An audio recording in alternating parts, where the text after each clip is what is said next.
मध्य प्रदेश मंत्रिमंडल की बैठक संपन्न हुई डॉक्टर मोहन यादव जी की अध्यक्षता में, जिसमें कई महत्वपूर्ण निर्णय लिए गए हैं। नगद उर्वरक विक्रय केंद्र जो 286 डबल लॉक के, विपणन समिति के 141, विपणन समिति के से संबंधित 121 जो केंद्र ऑलरेडी संचालित थे, उसमें 254 नगद नए उर्वरक विक्रय केंद्रों की स्वीकृति आज दी गई है।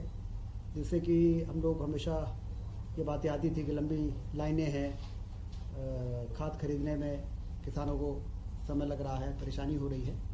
तो एक बहुत बड़ी राहत इसे मिलेगी। 254 नए केंद्र खोले जाएंगे और ख़ास तौर से जो डिफ़ॉल्टर किसान हैं, जिनको कि नगद में खाद मिल जाए, इसके लिए इस प्रकार के सेंटर की आवश्यकता थी। तो ये एक निर्णय हुआ है। सतपुड़ा सारणी में सतपुड़ा ताप विद्युत गृह के 4 जो बहुत पुराने इकाइयाँ थी, 410 मेगावाट की 2 थी और 420 मेगावाट की 2, 830 मेगावाट टोटल जो है उसको डीकमीशन किया जाएगा।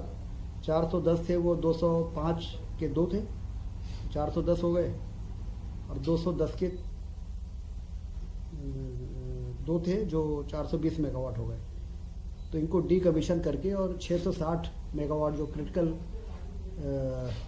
थर्मल पावर प्लांट कहलाता है, सुपर क्रिटिकल, जो इफिशिएंसी के मामले में सबसे बेहतर पावर प्लांट होते हैं, तो इसको रिप्लेस करके और 660 मेगावाट का पावर प्लांट लगाने की अनुमति दी गई है। ये भी थर्मल का ही होगा? थर्मल ही है।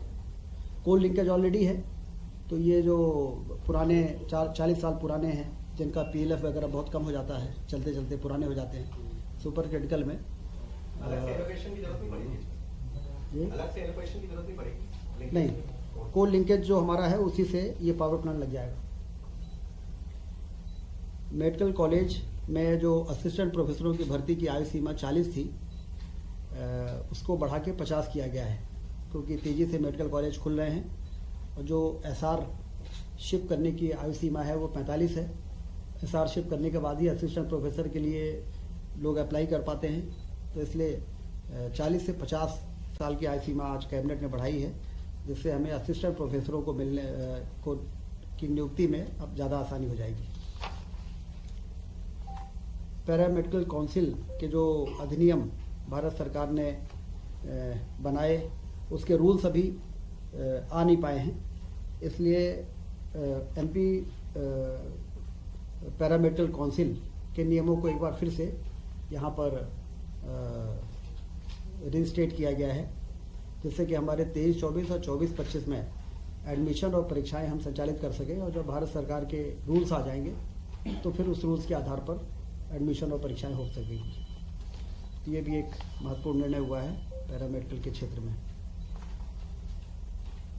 कोऑपरेटिव डिपार्टमेंट में जैसा कि आप सबको मालूम है कि पैक्स जो हमारी प्राथमिक सहकारी साख समितियां हैं, वो सारी की सारी कंप्यूटराइज हो चुकी हैं।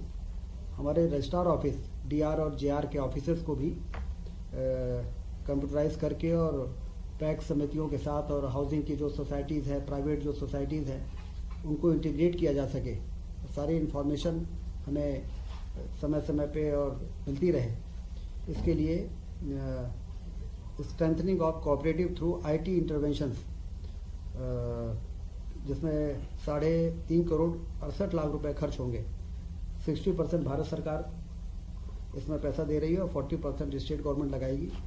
और इससे जो इंटीग्रेशन होगा IT का, उससे कोऑपरेटिव सोसाइटीज़ को चलाने में और उसकी मॉनिटरिंग में काफ़ी मदद मिलेगी।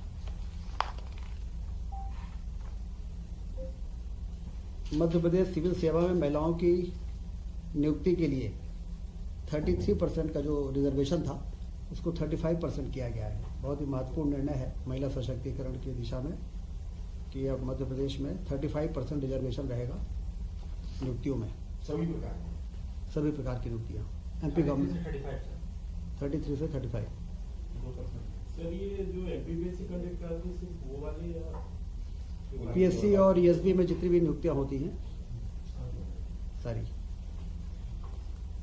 रीवा रीजनल इन्वेस्टर समिट बहुत सफल रही है। 4000 से अधिक प्रतिभागियों ने भाग लिया था और 31,000 करोड़ के निवेश के प्रस्ताव दिए गए हैं। 28,000 से अधिक लोगों को इसमें रोजगार मिल सकेगा। गोवर्धन पूजा का भव्य आयोजन पूरे प्रदेश में हुआ है और 2 नवंबर को सांस्कृतिक विरासत और धरोहरों को सहेजने की दिशा में एक महत्वपूर्ण कदम के रूप में देखा जा रहा है। लोगों में काफ़ी उत्साह था इस पर। गोवर्धन पूजा में जिस प्रकार से सरकार में आगे बढ़ के लोगों के परंपरागत इस पर्व को में शासन ने जिस प्रकार से सहभागिता की है, उससे लोगों में बहुत उत्साह रहा और गौ संरक्षण गौ संवर्धन की दिशा में भी काफ़ी इसको ताकत मिली है। 29 अक्टूबर को माननीय प्रधानमंत्री जी द्वारा virtually Neemuch Mandsaur Seoni medical college के उद्घाटन किए गए, जैसा आप सबको जानकारी है। ग्वालियर में मानसिक आरोग्यशाला, मंदसौर में कल्याण विभाग, राजस्व विभाग, स्कूल शिक्षा विभाग एवं वन विभागों के द्वारा पीएससी से भरे जाने वाले पदों की जानकारी की भी मुख्यमंत्री जी ने जानकारी मांगी है, क्योंकि बड़ी संख्या में पीएससी से कई विभागों में भर्तियों का प्रक्रिया चल रही है। 7 दिसंबर को नर्मदापुरम में रीजनल इन्वेस्टर समिट होने जा रही है। 7 दिसंबर को नर्मदापुरम संभाग के सभी जिलों के लोगों को निर्देश जारी हुए हैं। 12 नवंबर को कालिदास सम्मान समारोह उज्जैन में माननीय उपराष्ट्रपति जी के मुख्य आतिथ्य में होगा। इस कार्यक्रम को भव्य रूप से आयोजित करने के निर्देश दिए गए हैं।